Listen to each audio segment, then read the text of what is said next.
Hello everyone, welcome to this week's edition of Telegraph Herald More Than the Score. Steve. What? You gotta take off the hoodie there.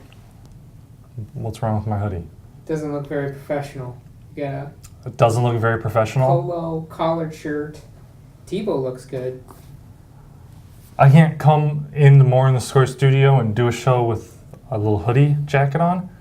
No, you can't. It's fall. It's cold. It's management rules, Steve. Management rules. What is happening to America? I can't come in and do a More Than the Score show wearing a gray hooded sweatshirt. Is it because it's gray? No, Steve. All right! Take the stupid hoodie off! Just think I can do something around here? More Than the Score! God! Thanks, Steve. This is blue shirt, is this better? Yeah, Blue's it's okay. fine. Yeah. When did we become a show that didn't approve of gray hooded sweatshirts? When did that happen? I don't know. Do you need a timeout? Are we good? Are you good? We're back. All right, can we take it from the top? All right, 3, 2. Oh, I forgot where I left off. Anyway, we'll just jive right in. You know the story by now. You know me. I'm Steve Ortman, beloved, treasured host of More Than the Score, who should probably be allowed to wear whatever the he wants these days on More Than the Score. Anyways, that's Tim O'Neill. Who's not throwing a tantrum? Mm-hmm. All right, that's it. We'll see you next week. Okay.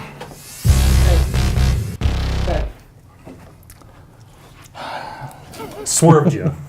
Little Halloween. Halloween's on the horizon. Little trick I just pulled there. I can't wait to hand out candy. I kind of thought you leaving would have been a treat. Anyway, enough of this. We're going to talk about some sports here. City football, Friday night. Senior, Hempstead. Whose home field is it on? Senior's the home team. Senior's the home team, but whose Senior's home field is it on? Both teams. Both teams. Both teams. Who's on first? Both teams? Anyway.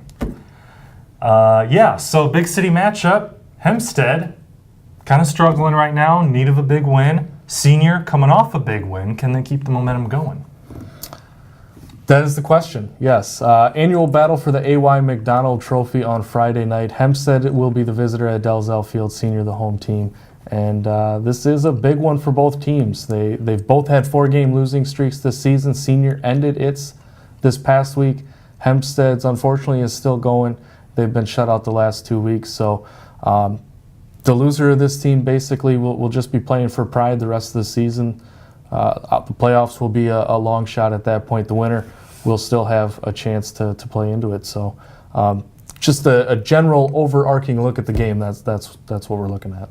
Yeah, now, we've actually got a terrific slate of ball games coming up on Friday night. We got the big city matchup between Senior and Hempstead. Then we also have a fantastic top 10 showdown between Western Dubuque traveling to Cedar Rapids to play the defending champs Xavier. And number 1, I might add, Xavier. And the defending champion. And I this, said that. Clearly I don't listen to you. Who does, I guess. Exactly. Jeez. Anyway, carry on. Thank you. So for this one, it's basically the Class 3A District 4 championship. Both teams are undefeated in the district so far. Western Dubuque is 5-1. Cedar Rapids Xavier 6-0. And whoever wins this game has a pretty easy schedule the rest of the way. So you got to figure that the winner of this game is going to win out the rest of the way, win the district title, and take the automatic bid to the playoffs. The loser of this game is going to have to get in on wild card. Now, Western Dubuque, if they were to lose, currently they're sitting in good shape for the RPI, which is just initiated for this season. But they'll still obviously have to win out the rest of their games to stay in playoff position. However, last week, quarterback Calvin Harris broke the single-season program record for passing touchdowns. He now has 16 and is 12 away from the career record. So Bobcats are probably going to try and air it out like they've done most of this year, but they also have a good ground game. Controlling the clock will be key against, like you said, top-ranked and defending state champion Xavier. All right, another good matchup there. And then I'll be going to Cascade for a great rivalry matchup, district matchup. Dyersville Beckman visiting Cascade Cougars. Beckman coming off a tough loss. They're marked at 3-3 now overall. Cascade's coming off a couple of wins in a row. They're 4-2.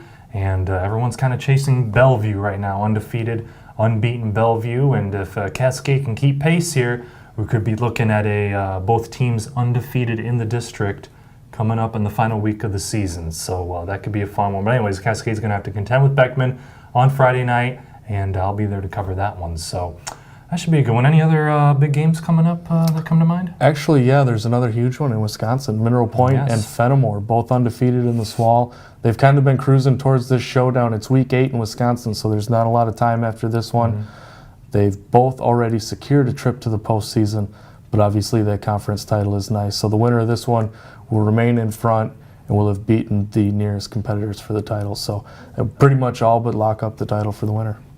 Yeah, so a great slate of Friday night football games, but also coming up this weekend, if I can change gears real quick, Friday and Saturday down at Brown Deer Golf Club in Coralville, the Iowa Class 4A Boys State Golf Meet. Dubuque Wahlert going back to state for a second year in a row. And this is a very senior Latin Golden Eagles team. They made it to state last year, but as they've told me many times, they were not pleased with the fact that they finished 12th last year out of 12 teams. It's been a motivating factor for these guys all year. Senior Sam Ambrosi has been just fantastic all year for them. He finished runner-up at the district meet on Tuesday. Jack Doyle had a fantastic round. Mitch Walls, Matt Becker, just a few of the guys that have really stepped up. Ben Vossen. And these guys are ready to go and really prove themselves down the state tournament after a rough showing last year. And Western Dubuque sophomore Jack Stelzer clinched his very first trip to the state meet as well. He fired a very solid 78 at the Meadows on Tuesday in the district meet, and he's going down for the first time in his young career. So a couple things to keep an eye on at the Iowa State Golf Meet on Friday and Saturday this weekend. We'll have all this great action covered for you. Anything else to add, or? Oh, sorry, I forgot. I wasn't listening. Just zoning out. Yep, I'm good. Be honest for once in your life. What were you thinking about? I believe you. All right, well, that's going to do it for this week's edition of Telegraph Herald More Than the Score. I'm your host, Steve Ortman, alongside Tim O'Neill. I'm ready to get my hoodie back on, so we'll see you next week. Oh my God.